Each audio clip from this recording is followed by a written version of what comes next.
بسم اللہ الرحمن الرحیم نحمدہ ونصلی علی رسولہ الکریم اما بعد وقال تعالی والذین هم عن اللغو معرضون صدق اللہ العظیم. السلام علیکم ورحمۃ اللہ وبرکاتہ. جو آج موضوع ہم نے طے کیا مشورہ کر کے لوگوں سے وہ یہ کہ زبان کی حفاظت، زبانوں کی حفاظت. اور اس کی وجہ یہ ہے کہ اللہ کے رسول صلی اللہ علیہ وسلم نے اس بارے میں بڑی واضح رہنمائی ہمیں دی ہے. 40 نووی جو امام نووی کی 40 احادیث ہے کتاب کا نام، اس میں جو 28ویں یا 28ویں یا 29ویں حدیث جو ہے، غالباً 29ویں بلکہ، اس میں حضرت معاذ بن جبل کو اللہ کے رسول صلی اللہ علیہ وسلم نے جو وصیتیں کی، انہوں نے سوال کیا، آپ اس کا جواب دیتے رہے اسلام کی چوٹی کیا ہے اور اسلام کی سب سے اہم بات کیا ہے. اس طرح سے کرتے کرتے تو آخر میں آپ نے فرمایا کہ اے معاذ، تمہیں ان ساری باتوں سے، اس میں اسلام آ گیا، ایمان آ گیا، جہاد آ گیا، فرائض آ گیا، قرآن، سب چیزیں اہم آ گئی. اینڈ میں آپ نے فرمایا کہ کیا میں تمہیں ان سب باتوں کی چوٹی بتاؤں، ان سب باتوں کی سردار بات بتاؤں، سب سے ٹاپ لیول کی بات، سب سے اونچی بات. پوچھا یا رسول اللہ ضرور بتائیے. تو آپ نے فرمایا، اپنی زبان کو باہر نکالا اور پکڑا اس کو اور کہا کہ اس کو روک کے رکھو، اپنی زبان کو قابو میں رکھو. تو معاذ بن جبل نے کہا اللہ کے رسول صلی اللہ علیہ وسلم، کیا ہم جو بات کہتے ہیں وہ ساری باتوں پر ہماری گرفت اور پکڑ ہو؟ تو آپ نے فرمایا کہ ثقلت کا امک یا معاذ، تجھے تیری ماں روئے اے معاذ. یہ عرب میں ذرا محبت کی جھڑکی ہوتی تھی، محبت والی، سختی نہیں، پیار والی. کہہ رہے کیسی بات کہہ رہے، کیسی سوال کیا؟ تو آپ نے فرمایا کہ تجھے تیری ماں روئے کہ کیا کبھی کوئی انسان ایسا بھی ہوتا ہے کہ جو جہنم میں منہ یا ناک کے بل پھینکا جائے کسی اور گناہ سے زبان سے بڑھ کر. مطلب یہ کہ زبان سے زیادہ کوئی دوسری چیز ایسی نہیں ہے کہ جو انسانوں کو جہنم میں گھسیٹ کے لے جانے والی ہو. سب سے زیادہ جہنم میں جانے والے لوگ جو ہوں گے وہ اس زبان کی وجہ سے جائیں گے. صحیح نا؟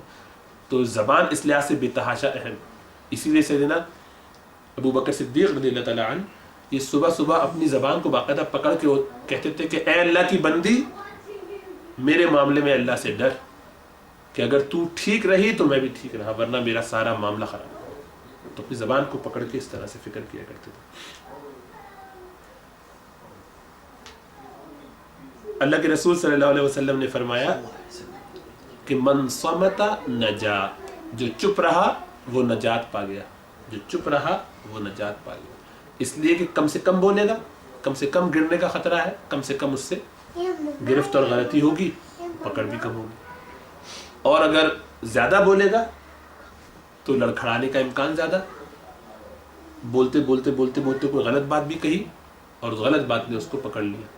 تو اس میں بہت ساری چیزیں ہیں جس کو زبان کی آفت کہا جاتا ہے. آفات اللسان کے نام سے علماء اس کے بارے میں لکھتے ہیں. تو احیاء علوم الدین جو ہے امام غزالی کی، انہوں نے اس کے بارے میں بڑا ہی زبردست پورا چیپٹر بہت بڑا سا لکھا ہے اور بے تحاشا قیمتی ہے، یعنی اس کو پڑھنا. اور اس کے اندر ظاہر بات تو کچھ روایت تو ضعیف بھی ہے، لیکن فائدہ اٹھانے کے لیے الحمدللہ بہت کام کی چیز ہے. اس سے بڑا فائدہ ہوتا ہے کہ آدمی اپنی زبان کی حفاظت کرنے والوں میں شامل ہو اور احتیاط کرے اس بارے میں. اللہ کے رسول صلی اللہ علیہ وسلم نے فرمایا کہ جس نے اپنی زبان روک لی اللہ نے اس کی پردہ پوشی کر دی. کیونکہ ہوتا یہ کہ جب آپ زبان زیادہ استعمال کرتے ہیں تو اس میں لوگوں کے بارے میں کوئی باتیں کرتے کرتے کرتے کرتے کیچڑ اچھالنا شروع کرتے ہیں. بعض اوقات رائی کا پہاڑ بنا کے اس کی صدر پوشی کی جگہ اس کو کھول دیتے ہیں، لوگوں کے سامنے اس کی غلطی بیان کرتے ہیں. ارے میں کہنا نہیں چاہتا تھا لیکن وہ تو ایسا ہے. اس کے بارے میں کوئی ایسی بات کہتی جو آپ کو اس کی غلطی کو، عیب کو چھپانا چاہیے تھا، آپ نے کھولنا، لوگوں کے سامنے بیان کرنا شروع کر دیا. تو اس بات کا امکان ہے کہ پھر وہ شخص خود اپنے بارے میں رسوائی کا شکار ہوگا. اللہ کے رسول نے فرمایا کہ جب تم میں سے کوئی کسی کے عیب جوئی میں لگے تو اللہ تعالیٰ اس کی عیب جوئی کرتا ہے اس طریقے سے گویا کہ اس کو اس کے گھر کے اندر رسوا کرتا ہے. تم لوگوں کے عیب کھولتے ہو تو اللہ تمہیں تمہارے گھروں میں رسوا کر کے چھوڑے گا. ایسا رسوا ہو جاؤ گے کہ چھپ نہیں سکتے کہیں. یعنی تو دوسروں کے عیب کو چھپانا تو زبان ہی کی وجہ سے ہوتا ہے. کہ آدمی دوسرے کے ایپ کے بارے میں جو باتیں کرتا ہے لوگوں کو بتانا شروع کرتا ہے، کرتے کرتے کرتے کرتے چیزیں کھولنا شروع کرتا ہے.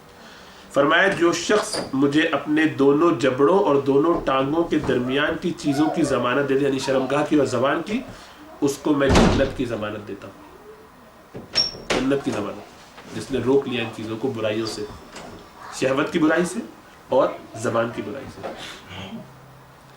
اور دونوں ہی مشکل کام ہے، لیکن زبان زیادہ مشکل ہے، اس لیے کہ زبان کی برائی کا عموماً آدمی کو احساس ہی نہیں ہوتا. اور شہوانی خواہشات کا مسئلہ یہ ہے کہ وہ ایک ٹیمپریری چیز ہے، جہاں آپ کا کام پورا ہوا، آپ فارغ ہو گئے، آپ مطمئن ہیں کچھ عرصہ آپ کا نارمل گزر جائے گا، آپ بالکل پاگل پنے سے نکل آئیں گے. تو اس عرصے میں آپ توبہ استغفار کرنے کی، ندامت کی، توبہ کی توفیق ہو گئی. تو صحیح مطلب نہیں کہ وہ ہلکا گناہ ہے، بہت بڑا گناہ ہے، بہت ہی زیادہ خطرناک ہے، لیکن چونکہ وہ ہمہ وقت 24 گھنٹے کا گناہ نہیں ہوتا، زبان 24 گھنٹے کا گناہ رہتی ہے. زبان آدمی کو مستقل ملوث رکھتی ہے گندگی میں، خرابی میں. اسی لیے کسی شخص نے جب بہت زیادہ بات کرنا شروع کیا، آپ نے کان میں وہ بات پڑھی تو آپ نے پوچھا کہ اس شخص کی زبان کے آگے کتنے دروازے تھے، کتنے نگہبان تھے؟ کہا لوگوں نے 4، گویا 2 ہونٹ اور 2 دانت. تو فرمایا کہ ان میں سے کوئی ایسا نہ تھا کہ اس کو روکتا. مطلب یہ کہ بھولے چلے جا رہا بغیر سوچے سمجھے. ایک حدیث میں فرمایا کہ مومن کا دل، مومن کی زبان اس کے دل کے پیچھے ہوتی ہے اور فاسق کی اس کے آگے. دل کے پیچھے ہونے کا مطلب یہ ہے کہ پہلے وہ سوچتا ہے، تولتا ہے اور پھر بولتا ہے. پہلے تولو پھر بولو، فرسٹ وے دین سے کہتے ہیں نا. پہلے وہ سوچتا ہے، کیونکہ دل پہلے ہوتا ہے تو دل کو آ کے سمجھ میں آتا ہے کہ کیا کرنا. ایک جگہ کسی بزرگ کا کہنا یہ ہے کہ اپنے کانوں کے بارے میں اپنی زبان کے مقابلے میں انصاف کرو، یعنی منہ سے انصاف دلاؤ اپنے کانوں کو کہ اللہ نے تمہیں 2 کان دیے ہیں اور 1 زبان دی ہے. جتنا ہم بولنے میں خرچ کرتے ہیں کیا اتنے سننے میں خرچ کرتے ہیں؟ ہونا یہ چاہیے کہ جتنا دن بھر میں گفتگو سننے اور بولنے کی اس کو سب ایک باکس میں رکھا جائے، اس کے 3 ٹکڑے کیے جائیں، 1 حصہ بولے اور 2 حصے ایک ایک کو ادھر دے. وہ 2/3 وہ سن رہا ہو اور 1/3 وہ بول رہا ہو. صحیح ہے نا؟ اس وقت الحمدللہ آپ سب سن رہے ہیں تو آپ لوگ کام کر رہے ہیں، انصاف کر رہے ہیں. میری پریشانی ہے. صحیح بات ہے. تو بولنے کی جو بہت ساری آفات ہیں، ان میں سے پہلی آفت کیا ہے؟ بے فائدہ کلام، بغیر فائدے کی کوئی بات. صبح شام لگے ہوئے گفتگو کی چلے جائے. جو سارے دن کیا ہے وہ کہانی آ کے گھر میں رو رہے ہیں، سنا ہے ارے آج یہ ہو گیا اور آج وہ ہو گیا. اب اس کا فائدہ کیا ہے؟ کچھ سمجھ میں نہیں آ رہا، صرف ایک بس عادت ہے. اور بہت سے لوگ ایسے ہیں کہ جو روزانہ اپنے کام پہ جو کچھ کرتے ہیں اس کی رودات بیگم کو سناتے ہیں، پھر بیگم اپنی رودات سناتی ہیں. سارا دن کی جو ہے وہ اللہ معاف فرمائے گفتگو بالکل ڈسکس ہوتی ہے جس سے کوئی کسی کا فائدہ نہیں ہوتا. اس میں دل جلاتے ہیں، ریوائز کرتے ہیں ان باتوں کو اور پکاتے توبہ استغفار کرنے کی جگہ بس غصہ ہی کرتے. اسی طرح وہ سنتی ہیں اور یہ ان کا بڑا کوالٹی ٹائم ہوتا ہے جو آپس میں گزار رہے ہوتے ہیں. ایک عادت سی پڑی ہوئی بس صبح شام کی جو کہانی ہے وہ سنانی ہے، سننی، یا اس واقعے کو بار بار دہرا رہے لوگوں کے سامنے جس کا کوئی فائدہ نہیں. فائدے سے مراد ہے کہ یا تو دنیاوی فائدہ ہو اس کا، یا آخرت کا کوئی فائدہ ہو، یا وہ اللہ کی یاد ہے جس سے آپ نے کچھ سبق حاصل کیا تو اس کو تو بہرحال بتانے میں کوئی مذاہرہ نہیں، یا اس سے کم از کم کوئی دنیاوی ہی فائدہ ہوا کہ بھئی یہ ایک انہوں نے آئیڈیا دیا جس پر ہم بھی ٹھیک ہے، یا کوئی مشورہ ہے جو آپ کر رہے ہیں تو جائز گفتگو ہے، ٹھیک ہے. لیکن بے فائدہ کلام، ایسا کلام کہ جس کا کوئی فائدہ نہیں ہے. مثال کے طور پہ، اور اس میں سب سے زیادہ آج کل ہم لوگ انوالو ہیں امت مسلمہ، اس لیے کہ جو فرسٹریشن ہے امت مسلمہ کو، جو پریشانیاں ہم پر لاحق ہیں اس وقت، ہمیں پریشانیاں اس وقت لاحق ہیں، ہر جگہ مار پڑ رہی، ہر جگہ حالات خراب ہیں، لوگ غم اور غصے کا شکار ہیں. ہر آدمی اپنی فرسٹریشن نکال رہا ہے. اس کے دل میں جو غصہ اور غضب اور عجیب و غریب قسم کی ایک کیفیت اس کی بن گئی، اختلاط جو اس کو ہے، اس کو نکالنے کی فکر کرتا ہے. اس میں تو وہ لوگ ہیں تو کہ جو واقعتاً ان سب چیزوں کو انگیز کر رہے ہیں، برداشت کر رہے ہیں. کیوں کہ وہ ایسی جگہ پر پھنسے. ایک آدمی مسلمان ہے جو سیریا میں ہے اور گورنمنٹ کی مسلسل مشکلات اور پریشانیوں کو برداشت کر رہا ہے، یا پاکستان میں ہے جہاں اس کے ساتھ مستقل یہ مشکلات ہیں، فائنینشیل پرابلمز بھی ہیں، ہر چیز میں مہنگائی ہو رہی ہے، یہ ہو رہا ہے، وہ ہو رہا ہے، بم دھماکے ہو رہے ہیں، جو بھی صورت ہے تو وہ ایک پریشانی کا شکار ہے. یا اور کسی ملک میں، افغانستان میں ہے یا جو ہے جناب عراق میں ہے، کہیں جس جگہ پر بھی ہے لوگ، جہاں مسائل ہیں تو لوگ وہاں ہیں. بنگلہ دیش میں ہے، بڑے مسائل ہے نا. اور دوسرا طبقہ وہ ہے جو زیادہ پریشانی میں ہے، جو ان جگہوں پر نہیں ہے لیکن اس کی روٹس وہاں ہیں، تو کچھ نہ کچھ لنک اس کا ہے، خبریں ملتی رہتی ہیں. اب یہ آدمی کیا کرتا ہے، صبح شام بیٹھا ہوا ان ٹاک شوز کو سنتا سناتا رہتا ہے جس میں یہی ساری کہانیاں دہرائی جاتی رہتی ہیں. وہاں کے لوگوں کے لیے تو پریکٹیکل مسئلہ ہے، میرے اور آپ کے لیے اس کا کوئی پرسنل کوئی تعلق نہیں ہے، لیکن قلبی تعلق ہے کہ ہائے میرا ملک. وہ جو ایک ذہن میں ایک محبت ہے جو ہونی چاہیے، کوئی بری بات نہیں ہے، لیکن اس ملک کی ایک اتنی سی اس محبت کے لیے وہ بھی زبانی ہے، مطلب چھوڑ کے یہاں بیٹھے ہوئے تو کیا خاک محبت ہے. اور لیکن وہ ایک جذباتی ایک تعلق ہے کہ کبھی مریں گے تو شاید اپنے ملک میں دفن ہوں گے، تو آخری وقت میں بڑھاپے میں آ جائیں گے. اس طرح کے جو ارمان لوگ رکھتے ہیں، مطلب اس میں کوئی بری بات نہیں ہے کہ آدمی کا ارادہ ایسا ہو. یہ کہنے کا مطلب یہ ہے کہ ابھی آپ وہ لینے میں نہ دینے میں والے جو لوگ ہوتے ہیں نا، کوئی کنسرن نہیں ہونا چاہیے، لیکن سب سے زیادہ وقت وہ ان چیزوں میں برباد کرتے ہیں. ساری گفتگو بیٹھے ہوئے جناب مستقل وہ ٹاک شوز آ رہے ہیں، انہیں پہ ڈسکشن ہو رہا ہے، انہیں میں بات چیت ہو رہی ہے، انہیں میں فیس بک پہ چیٹنگ ہو رہی ہے، انہیں میں وہاں سے رسپانس آ رہا ہے، یہ اس کا جواب دے رہے ہیں، ان کو گالیاں دے رہے ہیں، ان کو کافر بتا رہے ہیں، ان کو مشرک بتا رہے ہیں. پلٹ کے صبح شام یہی ڈسکشن، یہی گفتگو، یہی سارے موضوعات ہیں. اس امت کا سارا مسئلہ اب یہ ہے کہ سب لوگ یہاں بیٹھے ہوئے دماغ اپنے لڑاتے رہیں اور کوشش کریں کوئی سلوشن نکل جائے گا. تو یہ سارا بے فائدہ کلام. ہم یہاں بیٹھ کے زبردست قسم کے مشورے بھی دے رہے ہیں، سارے انٹلیکچولائز کر کے چیزوں کو، کہ ہمارے حساب سے میں تو یہ سمجھتا ہوں پاکستان کا تو حل ہی یہی ہے کہ ایسا کر دیا. میں تو کہتا ہوں کہ سارے جو پولیٹیکل لیڈر ہیں ان سب کو ایک لائن میں کھڑا کر کے گولی مار دیا تو پاکستان سے، یا یہ کر دیا جائے تو سب لوگ ٹھیک ہو جائیں گے، یا ایسا کر دیا جائے سب کو لٹکا دیا جائے، یا یہ کر دیا. جو بھی جس کے سمجھ میں آتا وہ اپنی رائے دیتا ہے. اس رائے کا رتی بھر فائدہ کسی کو بھی نہیں. کس کو فائدہ اس کا؟ یعنی یہ بات آپ نے اگر مشورے کے طور پر دی، پہلی بات تو یہ کہ آپ کی کریڈینشلز کیا ہیں، آپ اس بات کے اہل ہیں کہ ایسا کوئی مشورہ دیں. آپ نے سیاست کو بہت سمجھا پڑھا ہے، آپ کا سبجیکٹ رہی ہے، اور آپ نے پاکستان کی یا بنگلہ دیش کی یا انڈیا کی پوری تاریخ پڑھی سمجھی ہوئی، اور آپ کی بڑی گہری نظر ہے اس پر، اور آپ کی بڑی ویلیو ہے. جب آپ یہ لکھیں گے مضمون تو دنیا اشش کر اٹھے گی کہ ہم تو سو رہے تھے، ہمیں تو پتہ نہیں تھا دونوں جگہ ہے. آج بڑی زبردست ایک بات ہمیں بتائیے. یا آپ بڑے عالم دین ہے کہ پوری ایک رائے رکھتے ہیں، پورا اسلامی ہسٹری آپ کے نظر میں ہے، قرآن و حدیث آپ کے سامنے، اور آپ نے اس پر جو ایک رائے بتائی اور ایک سبق نکالا امت کے لیے باہر نکلنے کا، بہت اچھی بات ہے. ایسا کوئی مضمون آپ لکھ کے بھیج دیجیے تو چلیے، فائدہ بھی کہیں چھپ گیا، کہیں پہنچ گیا، حکمرانوں کو پہنچ گیا. نہیں، ایسا تو کچھ نہیں کرنا، نہ ہمارا وہ لیول. لیکن ہم یہاں بیٹھے کم از کم آپس میں یہ باتیں کر کے خوش تو ہو سکتے ہیں. اس پہ خوش نہیں. آئے دن جب کوئی ایک بم دھماکہ ہوا یا 3 دن تک ان کے دماغوں میں بم پھٹتے رہتے ہیں، اسی پہ گفتگو ہوتی رہتی ہے، اور سمجھتے ہیں کہ ہم تو امت کا جو درد ہمیں ہے، کیا درد ہے. یہ سارا وقت کا ضیاع، یہ سارا اپنے وقت کو برباد کرنا اور اپنے آپ کو جہنم کے قریب کرنے والی بات ہے. کیونکہ یہ سب بے فائدہ کلام ہے جس کا کوئی فائدہ نہیں.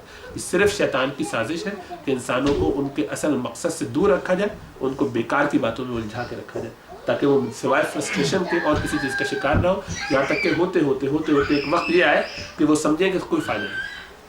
وہ یہ بھی کوشچن کرنے لگے کہ شاید اسلام ٹھیک مذہب ہی نہ ہو، کہ جس مذہب کے لوگ صبح شام پٹ رہے ہیں جگہ جگہ، اگر ان کا اللہ ہوتا تو ان کی مدد کرنا ہوتا. اس قسم کے وسوسے پھر لوگوں کے ذہنوں میں آتے ہیں. پھر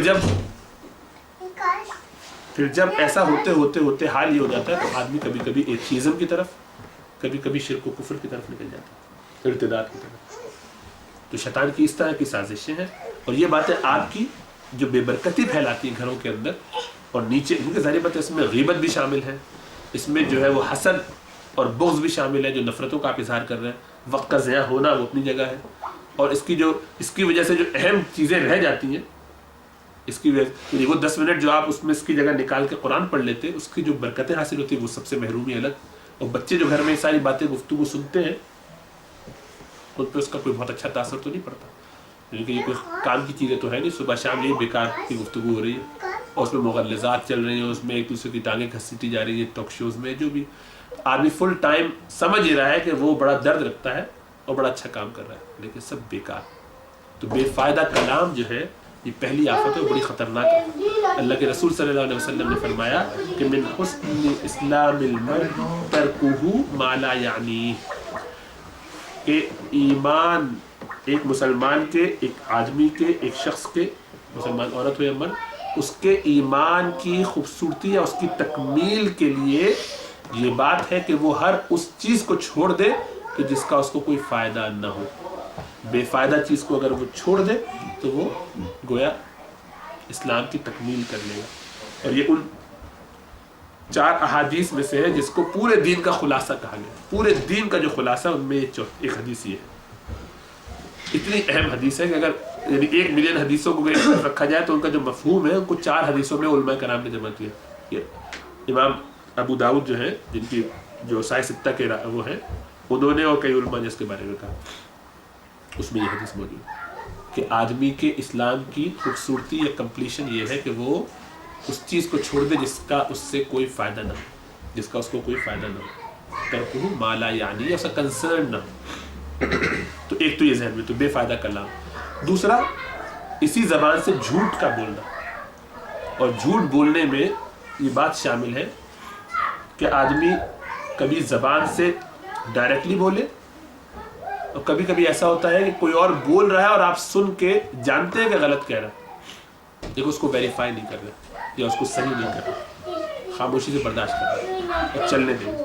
یا تیسری صورت یہ ہوتی ہے کہ آپ نے کہیں سے جھوٹ سنا یا کوئی بات سنی، اس کی تحقیق کیے بغیر اس کو آگے پھیلانا، یہ سب جھوٹ کی شکلیں ہیں۔ اور اللہ کے رسول صلی اللہ علیہ وسلم نے فرمایا کہ منافق کی جو شکلیں کی خصلتیں ہیں، ان میں سے 3 ایک حدیث میں آپ نے بیان فرمائی، 4 ایک میں بیان فرمائی۔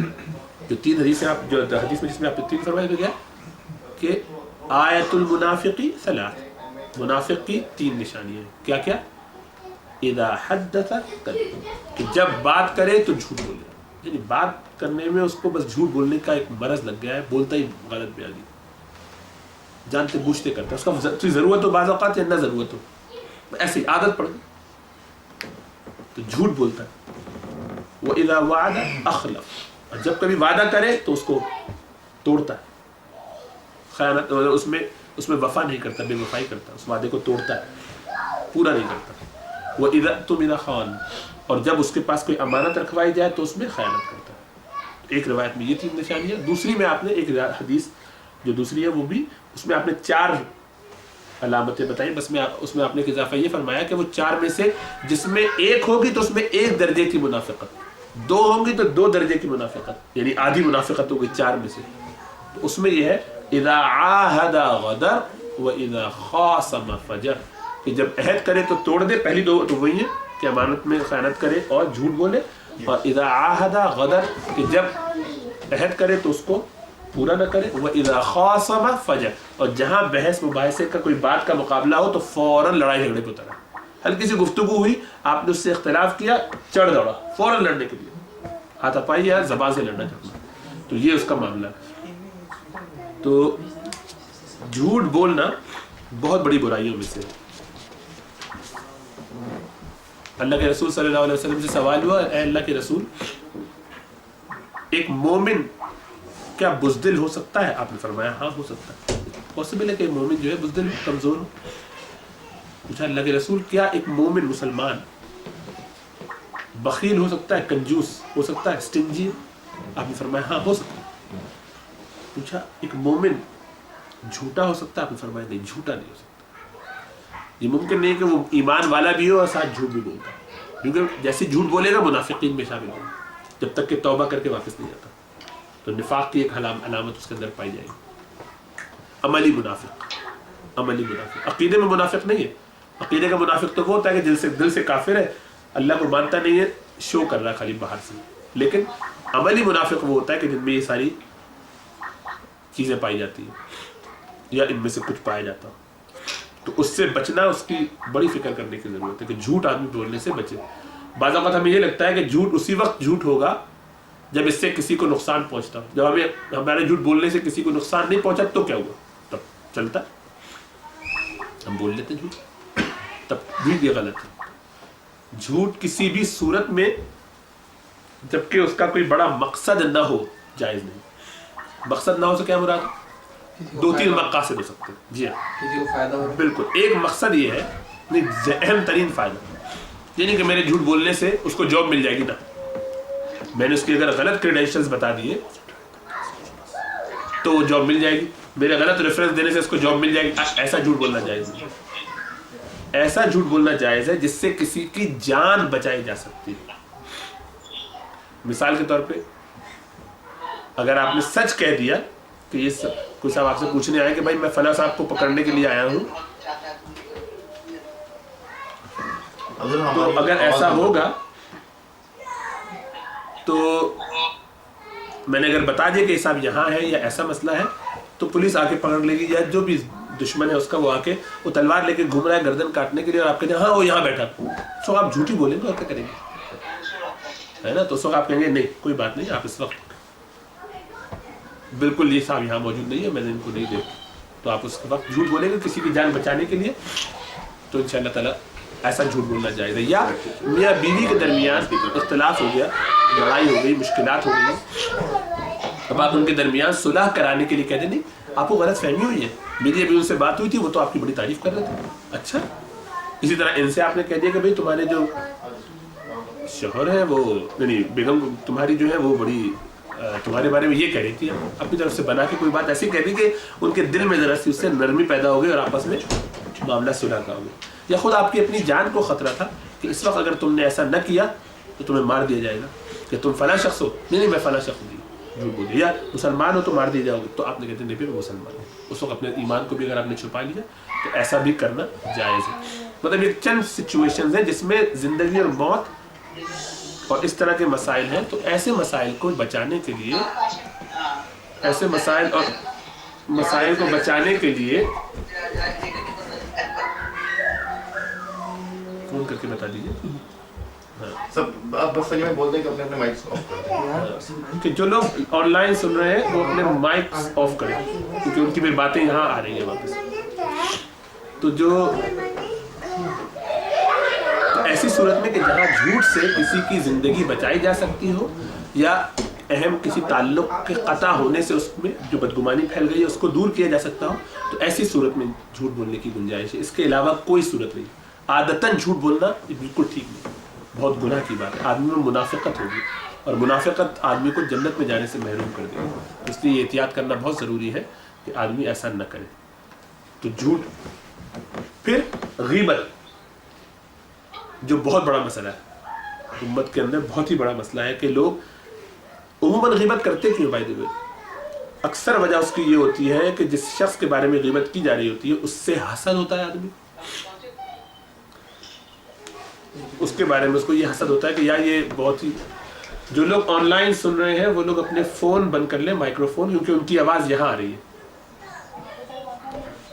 اپنا فون بند کیجئے, مائکرو فون بند کیجئے, وہاں سے خالی سنیے تاکہ وہاں سے آپ کی آواز یہاں نہ آئے.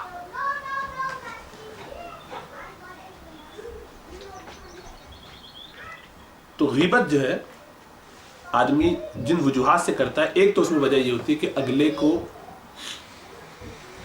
سے حسد کرتا ہے, اس کو کسی بات پہ اس سے جیلسی, اس کی لوگوں کے نزدیک عزت ہے, آپ کے سامنے تذکر کی وہ صاحب کتنے زبردست ہیں, ان کے ہاتھ میں بڑی شفا ہے, یا ان کا کام ہی بڑا زبردست ہے, یا ان کا یہ اسٹائل مجھے بہت اچھا لگتا ہے. آپ نے کہا لیکن وہ یہ کام تم نے نہیں دیکھا یہ کیسے کرتا ہے, ایک اسی غلطی کو فوراً اپنے ہائی لائٹ کر کے لوگوں کے سامنے بیان کر دیا. تو ایک وجہ یہ ہوتی ہے کہ آپ حسد کی وجہ سے, یا فلاں عالم کو دیکھا کیا زبردست اس نے بیان کیا, یا فلاں صاحب کیا دیکھی تقریر بڑی زبردست تھی, آپ نے کہا کہ او جیسے اس نے کہا ہاں لیکن یار اس کے بڑی برائی ہے, فوراً آپ نے اس کا وہ امیج خراب کرنے کی کوشش کی. تو اس لیے کہ آپ کے دل میں اس کے لیے حسد یا بغض ہے, اس کی بنیاد پر بھی آدمی کسی کی برائی کرتا ہے. یا تیسری وجہ یہ ہوتی ہے کہ حقیر سمجھتا ہے کسی کو کہ فلاں آدمی حلق, اس لیے اس کی برائی کرنا ٹھیک. یا اپنے بارے میں متکبر ہوتا ہے آدمی, اس میں اپنے بارے میں یہ بڑائی ہوتی ہے کہ ہماری کیا شان ہے, جب ہم بڑے ہیں تو دوسرا کچھ بھی ہوا کرے اس کو جو چاہے کہہ دیں, ادنا سمجھ رہے, حقیر سمجھ رہے. تو یہ سارے جو اسباب ہیں اس کی بنیاد پر, اور بعض اوقات یہ سارے بھی ہو سکتے ہیں, اور سارے امراض موجود ہیں اور دل کے اندر, اور آدمی مزے سے لگا ہوا غیبت میں. مزے کی بات ہے کہ یہ سارے امراض اپنے طور پر اکیلے اتنے کافی ہیں کہ ایک آدمی کو آرام سے جہنم میں لے جا سکتا ہے، اس کے سارے اعمال کو ضائع کرنا۔ اللہ کے رسول نے فرمایا کہ حسد سے بچو کہ وہ نیکیوں کو ایسے کھا جاتا ہے جیسے کہ لکڑی کو آگ کھا جاتا ہے۔ کہ حسد، جیلسی ہونا آدمی کے اعمال کو، نیکیوں کو ایسے کھا جاتی ہے جیسے آگ کھا جاتی ہے لکڑی، سوکھی لکڑی۔ تو آدمی خالی حسد کی بنیاد پر غیبت کر رہا ہے، غیبت کا گناہ الگ ہے، حسد کی بنیاد پہ ہی وہ محروم ہو گئے جنت سے۔ اس کا علاج کیا ہے حسد کا؟ جس شخص کے بارے میں آپ کو یہ حسد ہو، جس کے بارے میں آپ کو یہ گمان ہو کہ اس کو یہ چیز حاصل، حسد کا مطلب یہ ہوتا ہے کہ کسی کو یہ چیز حاصل کی ہے اس سے چھن جائے مجھے مل جائے، یہ حسد ہے۔ ہاں یہ کہ اس کی یہ چیز بڑی اچھی ہے، اللہ اس کو اور دے، اللہ ہمیں بھی دے دے، یہ حسد نہیں۔ ایسا سوچنا، ایسا کرنا جائز ہے، اس کو غبطہ کہتے ہیں، غبطہ، ایسا کرنا ٹھیک ہے۔ اس طرح کے معاملے میں کوئی بری پریشانی نہیں، جب تک کہ آپ کو اس کے بارے میں یہ پریشانی نہ ہو کہ اس کو کیوں مل گیا، ہمیں ملے نہ ملے اس کو تباہ ہو جائے، وہ اس کی چیز چھن جائے، وہ گر جائے، اس کی ٹانگیں ٹوٹ جائے، اس کا یہ معاملہ خراب ہو جائے، یہ حسد۔ کسی کے بارے میں ایسے جیلسی کا خیال ہونا، تو اس کا علاج یہ ہے، یعنی ایک بڑا اچھا اس کا علاج یہ ہے، بہت سارے علاجوں میں سے اذکار تسبیحات، اس کا خیال کرنا، توبہ استغفار کرنا، وہ سب تو ہے، اللہ سے دعا کرنا۔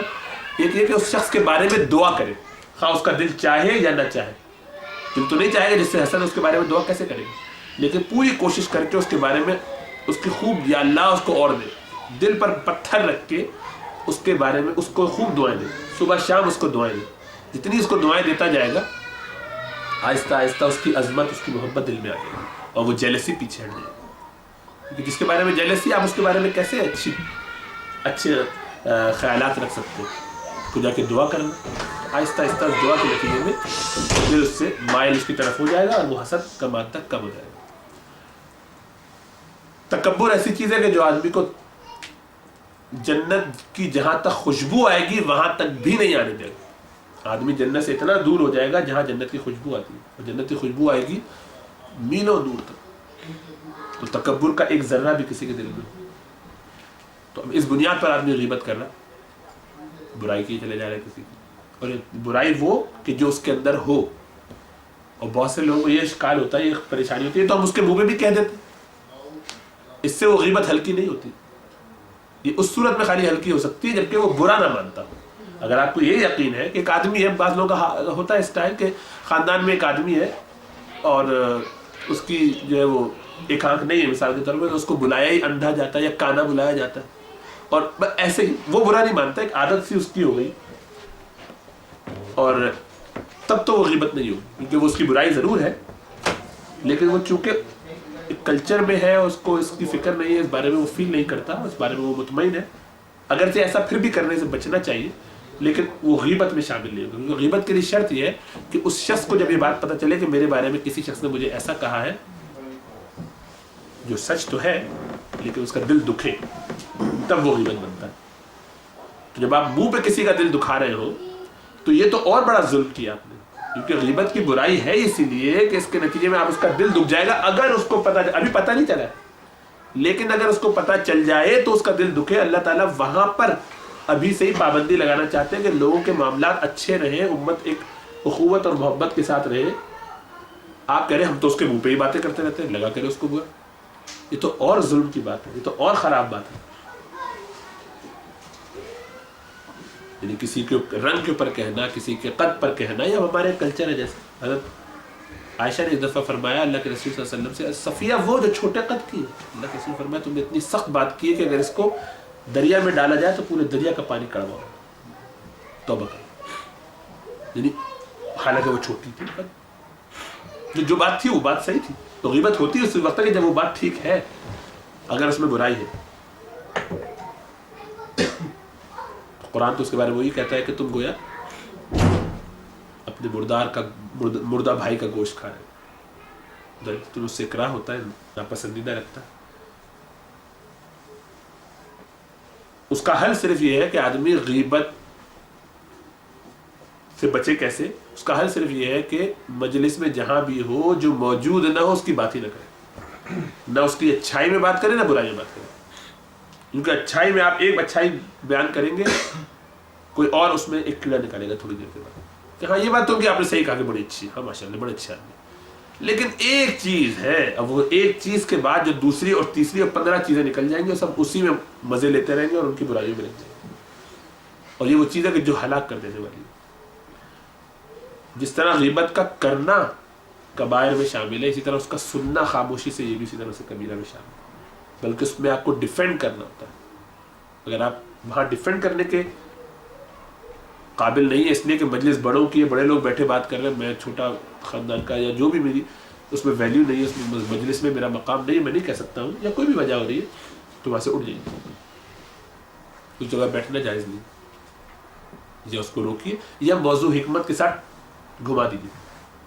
اگر آپ کے پاس حکمت اور یعنی اگر آپ کے پاس طاقت ہے اس کو روکنے کی اور اس کے بارے میں کچھ کہنے کی اور اس کو ڈائیورٹ کرنے کی اور آپ نہ کریں تو آپ نے پھر کبیرہ کیا، واجب کو چھوڑا تو دو گناہ ہوئے، ایک تو غیبت سنی بھی، اور واجب جس کا آپ کے پاس اختیار تھا کر سکتے تھے وہ آپ نے نہیں کیا، وہ آپ کا واجب تھا اس وقت کرنا، ڈیفینڈ کرنا اس مسلمان کو، تو فوراً اسی کو اچھی بات کہہ دیجیے۔ اگر کوئی اتفاق سے فوراً کرے غیبت تو فوراً لکھے آپ نے نوٹ کیا اس میں کتنی اچھی بات ہے۔ اللہ کے رسول صلی اللہ علیہ وسلم ایک دفعہ جو ہے وہ صحابہ کے ساتھ کہیں سے گزر رہے تھے تو بکری کا ایک مردار بچہ کہیں پڑا تھا، تو کسی نے کہا کس قدر بدصورت ہے یہ بکری کا بچہ، زندہ ہوتا تب بھی ابھی دیکھ کے لگ رہا ہے۔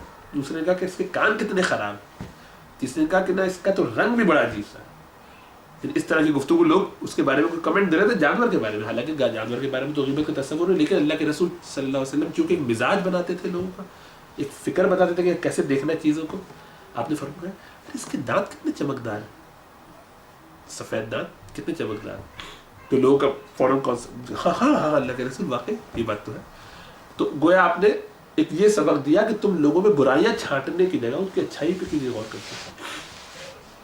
وہ تو خیر جانور کی بات تھی، لیکن انسانوں میں تو یہ بہت آسان، اور ہر انسان میں کوئی نہ کوئی خوبیاں ہوتی ہیں، اگر کسی کا تذکرہ آ ہی جائے تو آپ کو چاہیے کہ اس کی کسی اگر وہ بات ٹھیک ہے جبھی تو غیبت بنتی ہے، تو اس لیے آپ یہ تو نہیں کہہ سکتے کہ ایسا نہیں ہے، بلکہ آپ اس کی کسی اچھائی کا تذکرہ کر کے بات گھمائیں اور پھر آپس میں ہی اپنی باتوں میں لگ جائیں تاکہ کسی اور کی بات ہو ہی نہ اور اس سے بات خراب نہ ہو۔ غیبت کہاں کی جا سکتی؟ صرف ان صورتوں میں کہ جس میں ایک آدمی مظلوم ہے اور وہ آپ سے کہنا چاہ رہا ہے اس لیے کہ آپ اس مسئلے میں اس کی کوئی ہیلپ کر سکتے ہیں، کہ فلاں صاحب نے میرا مال کھا لیا، آپ میری مدد کیجیے، وہ بڑا ظالم ہے، اس نے میرا مال دبا لیا، یہ مجھ پر ظلم کیا، آپ میری مدد کیجیے، تو وہ بندہ جو اس کی مدد کرنے پر قادر ہے اس کے پاس جا کے تو غیبت کی جا سکتی ہے۔ تو ایسی صورت سے یا مجھے پتہ چلا کہ جناب آپ اپنے بیٹے کا رشتہ فلاں صاحب کے یہاں کرنے والے ہیں اور ان صاحب کے بیٹے کو میں پہلے بھگت چکا ہوں کسی وجہ سے، تو اب مجھے آپ کو جا کے بتا دینا چاہیے، اگر مجھے پتہ چل جائے کہ بھائی نہیں فلاں آدمی کا تو یہ معاملہ ہے، وہاں آپ نہ جائیں۔ یا کسی بزنس ٹرانزیکشن میں مجھے دھوکہ ہو چکا ہے، اب پتہ چلا یہ صاحب اس سے ڈیل کر رہے ہیں، تو بتائیں بھائی صاحب یا محتاط رہیے گا، میرا اس میں برا تجربہ ہے، یا جو بھی ہوا، بس اتنی بات بھی کافی، وہ بہت پوچھے تو بتا دیں، ایسی صورت میں بھی بچانا، کیونکہ آپ کسی کو بچانا چاہ رہے ہیں اس کے شر سے، ایسی صورت میں ایسی غیبت کرنا جائز۔ اور اسی طریقے سے حدیث کے بارے میں کوئی عالم بن کے لوگوں کو بات پھیلا رہا ہے اور آپ جانتے ہیں کہ وہ عالم نے جھوٹا ہے، کذاب ہے، غلط بات کہہ رہا ہے، اسی لیے راویان کے بارے میں جب حدیث کی روایت ہوتی تھی تو علماء نے یہ اصول بنایا کہ جب کوئی شخص اللہ کے رسول کی حدیث بیان کرنا شروع کرے تو ایسے شخص کی غیبت کرنا بالکل جائز ہے، بلکہ وہ غیبت ہی نہیں ہے اور کرنا واجب ہے، اگر آپ کو پتا اس کے بارے میں۔ کیوں؟ کیونکہ اب وہ اللہ کے رسول صلی اللہ علیہ وسلم کا نام لے کر کوئی بات بیان کرے گا، اگر اس کو ابھی کریکٹ نہ کیا گیا تو قیامت تک وہ چلتی رہے گی اور ہمیں پتہ نہیں چلے گا۔ اگر آپ کو اس کے بارے میں کوئی ایک بات پتہ ہے تو آپ آئیے اور بتا دیجیے اس شخص کے بارے میں میں نے یہ دیکھا تھا، اس میں یہ گڑبڑ ہے، تاکہ وہ چیز اس کے پروفائل میں چلی جائے اور امت پھر اس کو خود ہی اسیس کر لے گی، جج کر لے گی، وہ اس کا کام ہے۔ آپ خالی اتنا بتا دیں بھائی اس کی یہ بات مجھے ایک میرے ساتھ ایسی ریلیز اس نے کی تھی، دھوکہ دیا تھا، یہ جو بھی کچھ کیا تھا اس نے۔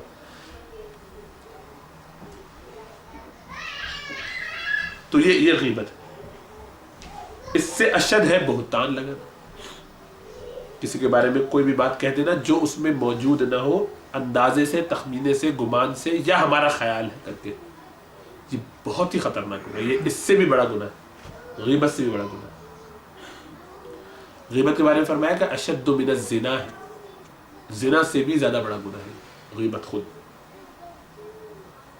تو بہت محتاط ہونے کی ضرورت ہے کہ اپنی زبانوں کی حفاظت کریں. صبح شام ہونے کی وجہ سے جو نحوست پھیل جاتی ہے ہمارے گھروں میں اور ہمارے اوپر, اور پھر ہم سوچتے رہ جاتے ہیں کہ بچے جو ٹھیک کیوں نہیں نکل رہے. میں تو بڑی محنت کر رہا ہوں, صبح بھی قاری صاحب آتے ہیں اور یہ بھی ویکینڈس پہ, شام میں مدرسے چھوڑ کے آتا ہوں, لیکن بچے ٹیڑھے ہی نکل رہے, نہ پڑھ رہے ہیں نہ دین پہ آ رہے ہیں.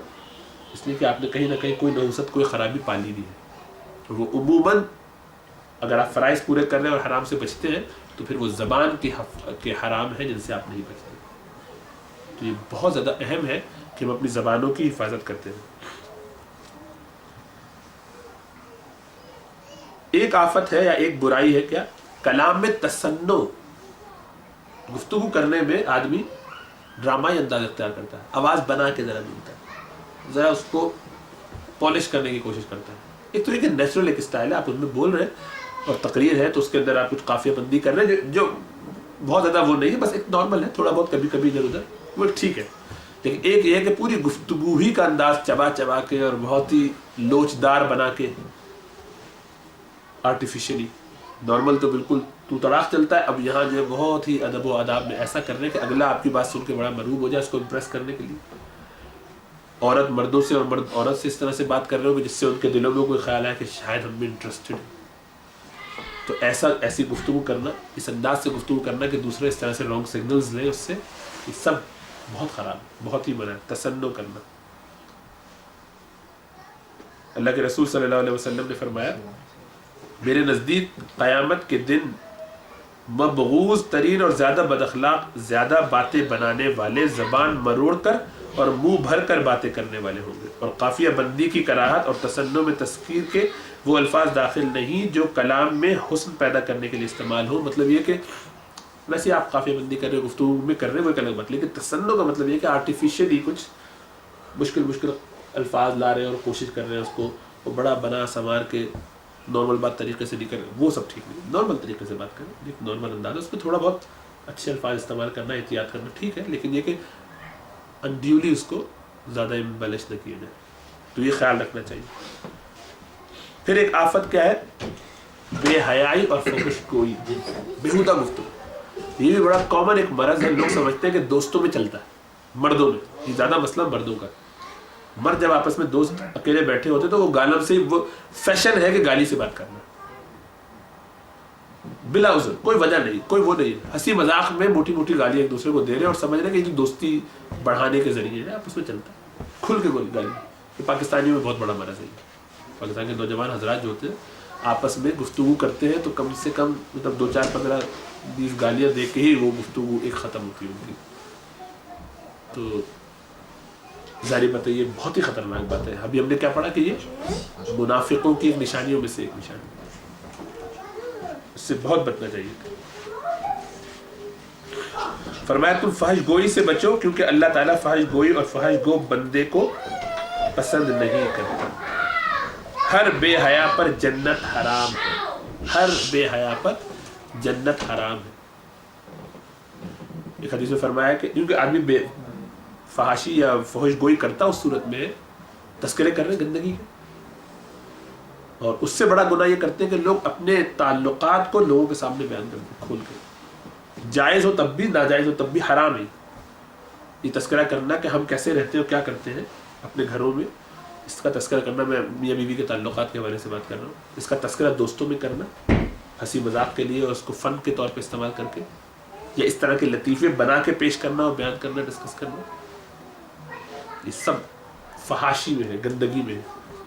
گندے لطیفے لوگ آرام سے فارورڈ کرتے رہتے ہیں. باقاعدہ لوگوں نے پیج وہ کیے ہوئے, کیا ہوتے ہیں وہ, جس میں روزانہ ایک گندا لطیفہ ایسا بتاتے ہیں. میرے پاس تو ایک روزانہ آتا ہے ای میل میں, انہوں نے سیٹ کیا ہوا ہے, وہ کوئی پروگرام ہوتا ہو کہ جس میں آپ نے رجسٹر کر لیا, جیسے اللہ معاف فرمائے, یعنی یہ تو خراب بات ہے, مطلب اس کی نسبت میں جو جوڑ رہا ہوں اس پہ کہہ رہا ہوں اللہ معاف فرمائے. ماشاء اللہ لوگوں کے پاس روزانہ ایک حدیث آتی ہے, ان کے پاس فرماتے ہیں کہ روزانہ ایک گندا لطیفہ.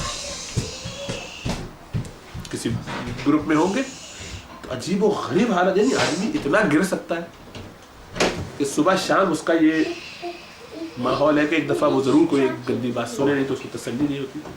اسی طرح بےہودگی کرنا بھی کہ زبان اس کی فحش ہو, کوئی صاف نہ ہو, اس سے بہت بچنا چاہیے. نفس کی کمینگی اور خباثت نفس کی علامت ہے. اسی طریقے سے تانے دینا, یہ بڑا یہ مرض عورتوں میں زیادہ,